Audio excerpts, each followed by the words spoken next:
Doctor Sarvepalli রাধাকৃষ্ণনের জন্মদিনকে সামনে রেখে শিক্ষক দিবস পালন করা হয়।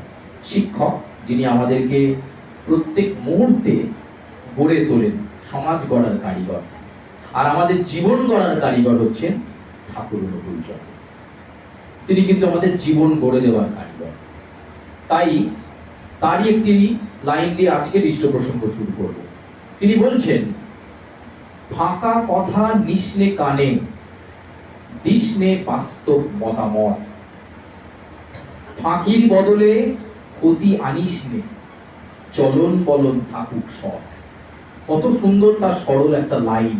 তিনি কি বলছেন যে ফাঁকা কথায় কান দিবি না। অনেকে অনেক কথা বলবে, আপনার জীবনে চলতে গেলে আপনার জীবনে অনেক কথা অনেককেই শুনতে হয়। এই তোমার ছেলেটা মধ্যম মানের, উচ্চ মানের হতে পারলো না, এই তোমার স্বামী বেসরকারি কাজ করে, ও সরকারি করে না। আচ্ছা, আবার কখনো শুনলেন, ও তুমি ঠাকুর অনুকূলচন্দ্রের দীক্ষিত, ও আচ্ছা।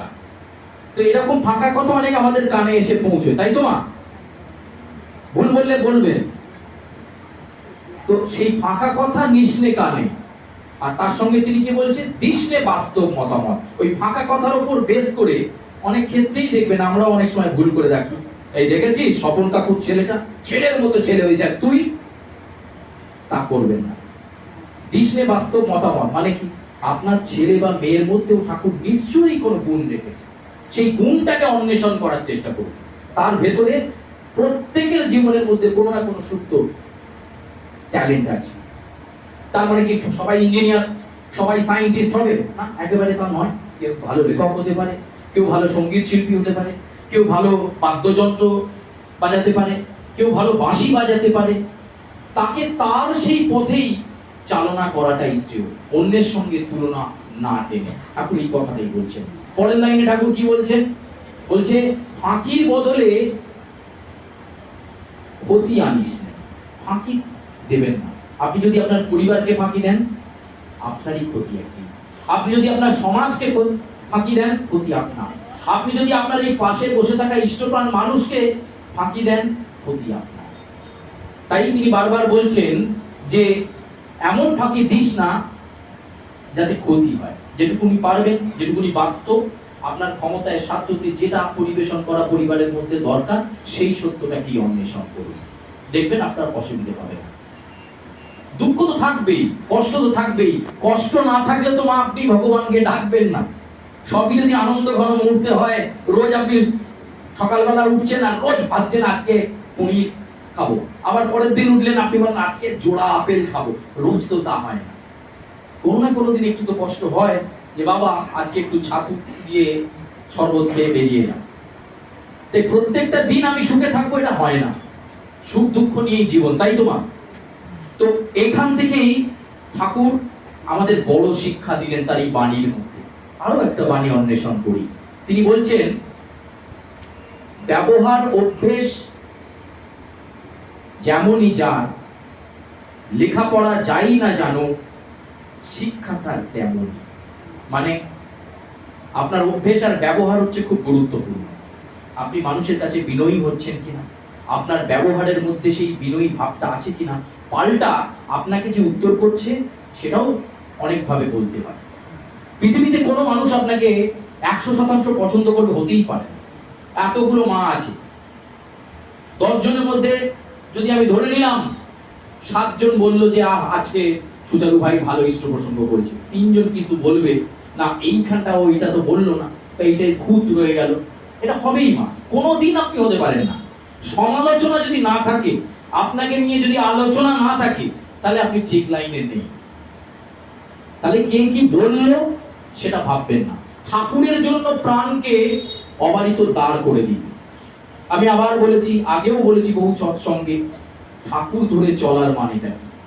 আমি দুবেলা নিয়ম করে ইষ্টভীতি করব, যদি সময় পাই একটু সৎসঙ্গ করতে এরকম মন্দির বা মা দাদাদের বাড়ি যাব, যদি আরেকটু সময় পাই একটু একটু ডিপি ওয়ার্কসে বেরোনোর চেষ্টা করব, ঠাকুর নিয়ে বোঝানোর চেষ্টা করব, চর্চা করব। আমার কথায় যদি অনুসরণ করে ভালো লেগে কেউ ঠাকুরের জগতে আসতে চায়, সেটাতে জানবেন আপনার একটা অমোঘ শান্তি হবে। আপনার বাড়িতে আপনি সকালে প্রাতকর্ম করে যা শান্তি না পান, তার থেকে বেশি শান্তি হবে। ঠাকুর এরকমই সরলীকরণে বিশ্বাসী। আজকেরও একটা ঘটনার কথা বলি। খুব ভোরবেলা শিফট, 5:20 আমি অফিস পৌঁছে গেছি অলরেডি। দপ্তর থেকে নানা খবর হচ্ছে, খবরের মাঝে হঠাৎ করে একটি খবর এলো, গত পরশু ঘটে যাওয়া ঘটনা। এক বিধায়কের গাড়িতে তার সামনে পাইলট কার ছিল, সেই পাইলট কারে এক বাইক আরোহীকে ধাক্কা মারে, ঘটনাস্থলেই বাইক আরোহীর মৃত্যু হয়। মঙ্গলবারের ঘটনা। আজকে সেই ঘটনায় ফরেনসিক এক্সপার্টরা তদন্ত করতে গেছেন ঘটনাস্থলে। ওই যে পাইলট কারটি, ওই বিধায়কের কারটিকে, সেটাকে লেদার কমপ্লেক্স থানা, সায়েন্স সিটি থেকে আর 20 কিলোমিটার দূর, সেখানে গাড়িটাকে, অভিশপ্ত গাড়িটাকে রাখা ছিল। বাইকটাও রাখা রয়েছে, ছেলেটা তো মারা গেছে। তো পুলিশ এক্সপার্টরা এসে সেখান থেকে নমুনা সংগ্রহ করছে। আমিও একজন সংবাদ কর্মী, আরো অন্যান্য চ্যানেলের সাংবাদিকরা রয়েছেন, তারা তাদের মতো করে ব্যাখ্যা করছেন। হঠাৎ করে অফিস থেকে ফোন এলো, এসে বললো যে কি করছিস ওখানে? আমি বললাম কেন? ওই যে চাপা পড়েছে ছেলেটার, যে গাড়ি পাইলট কারটা চাপা পড়েছে, পাইলট কারটাকে ওটাকে আটকে রেখে পরীক্ষা নিরীক্ষা হচ্ছে। তো চাকায় কোনো গন্ডগোল ছিল কিনা, ব্রেকে কোনো গন্ডগোল ছিল না, গাড়িটা ধাক্কা মারলো কি করে সেটা তো মা খতিয়ে দেখবে সবাই। বলছে এটা তো যে কোনো রিপোর্টার সাংবাদিক করতে পারবে, তাহলে তোকে পাঠালাম কেন? আমার বস আমায় বললেন।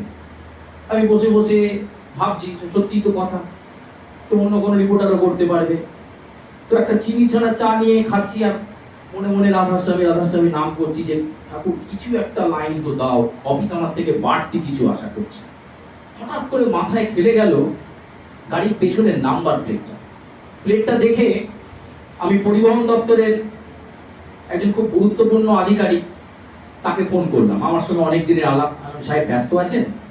বললো না না, আজকে তো রবি দিবস, আজকে শিক্ষক দিবস, এই সমস্ত কিছু রয়েছে, সরকারি ছুটি আছে, বাড়িতে আছি, বলো। আমি বললাম একটা সাহেব হেল্প করবেন? বলে বলো নাকি। এখন এই নাম্বারটা দিচ্ছি, একটু গাড়িটার ডিটেলস বলতে পারবেন? এটা একটা পুলিশের পাইলট কার কিন্তু। বললো হ্যাঁ তুমি দাও। নাম্বারটা দিয়ে 5 মিনিট ওনার কোনো সারা শব্দ নেই। আমিও রাধাস্বামী পাশে আমার আরো সাংবাদিক সহকর্মী বলছি কি বিড়বিড় করছিস বলবা না, ও কিছু না।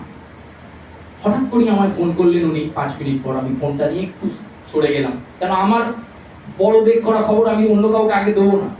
আমি তার কানে নিলাম। সাহেব বলুন। বললো শোনো কেলেঙ্কারি। কি সাহেব? বলছে গাড়িটা তো 15 বছর আগেই তার সমস্ত কিছু বাতিল হয়ে গেছে, ইন্স্যুরেন্স বাতিল, পলিউশন বাতিল, গাড়ির ফিট সার্টিফিকেট বাতিল। 15 বছর আগেই পরিবহন দপ্তর সেটাকে বাতিল করে দিয়েছে। তাও গাড়িটা একজন সরকারি বিধায়কের গাড়িতে সেটা চলছে পাইলট কার হিসাবে, পুলিশ সেটাকে ব্যবহার করছে। বড় খবর দিলেন। আমি আস্তে করে অফিসকে ফোন করলাম। এই যেখানে ঠাকুর আমার বুদ্ধিটা দিয়ে দিয়েছে, হট করে সুসুর করতে শুরু করলো মাথার মধ্যে। আমি ফোন করলাম, উল্টে বসকে চাপ দিলাম, হ্যালো, হ্যাঁ বল, ব্রেকিংটা তাড়াতাড়ি লিখে দিই। কি পরিবহন দপ্তরের বাতিল করা গাড়ি চললো বিধায়কের পাইলট গাড়ি। 15 বছর আগেই গাড়ি বাতিল করা সত্ত্বেও চলছিল বিধায়কের গাড়ি। বলছি বলিস কি রে? হ্যাঁ একদম তাই। লাইভে দাঁড়া, লাইভে এক্ষুনি লাইভে দাঁড়া। লাইভে দাঁড়ালাম, লাইভ দিতে শুরু করলাম। আমার দেখা দেখি আর পাশাপাশি কন্টেম্পোরারি প্রতিযোগী চ্যানেলে যারা ছিল বললো তুই জোগাড় করে মেরে দিলি। না কি করবো, ঠাকুর করালো। বলে হ্যাঁ জানি, তোর ঠাকুর তো এখন মাঝে মাঝে খবর, তারপরে তোর একটা করে ইষ্ট প্রসঙ্গ, এটা আমি পাচ্ছি ফেসবুকে। পাবে তো, আগামী দিনে আরো বেশি করে পাবে। ঠাকুর ধরে চলাই জীবন। খানিকটা আগে মিনতিমা এবং সমবেত সবাই একটা গান গাইছিলেন যে ঠাকুর পথ দেখাচ্ছেন, সেই পথে চলবো মোরা, তাই তো? কিন্তু ভেবে দেখবেন অনেকেই কিন্তু আমরা রুলস ব্রেক করছি। ওই পরিবহন দপ্তরের বাতিল হওয়া গাড়িটার মতো রুলস ব্রেক করে ঠাকুর যেরকম বলেছে আমরা সেরকম চলছি। ঠাকুরকে ধরে নিয়ে থাকতে হলে তার উপর বিশ্বাস রাখতে হবে। বিশ্বাস ভঙ্গ মানে আপনি কোনো কর্মই করলেন না। ঠাকুরের প্রতি পুরো বিশ্বাসটা রেখে এগিয়ে যেতে হবে। তাই একটা গানের লাইন দিয়ে শেষ করব, খালি গলাতেই। গানটা শুরু হয়েছিল সেই পথে চলবো মোরা, কিন্তু আমরা পাচ্ছি না চলতে সেই পথে।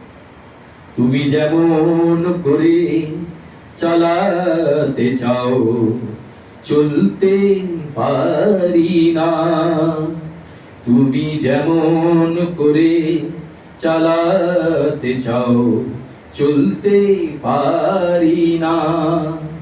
মনের মাঝে নিত্য জাগে হাজার বাহানা। মনের মাঝে রোজ বাহানা যাইছে, আজকে বাবুকে তো তরকারিটা করে দিতে হবে, আজকে ঠাকুরকে ডাকা যাবে না, আজকে রুটি আছে, আজ সৎসঙ্গ হবে না। আজকে দু বালতি কাঁচা আছে, হবে না। আজকে হয় মা নয় বৌমা সিরিয়াল আছে, ঠাকুরের সৎসঙ্গে যাওয়া যাবে না। হাজার বাহানা আমরা করে চলেছি। তাই পরের লাইনটা বলেছে, তোমার কাছে পেতে কাটে আমার বেলা, তোমার কাছে পেতে কাটে আমার বেলা, কিছুই তো হয় না করা, শুধুই অবহেলা, কিছুই তো হয় না করা, শুধুই অবহেলা, তুমি যেমন করে চালাতে চাও চলতে পারি না। তাই এখন সময় আছে, ঠাকুরকে অবহেলা করবেন না, ঠাকুরকে সঙ্গে নিয়ে মনের মাঝে ওই ছবিটাকে রাখবেন, দেখবেন আপনার সমস্ত বিপদ আপদ কেটে যাবে। যদি না কেটে গেছে, আপনারা আমাকে এসে ধরবেন। জয় গুরু।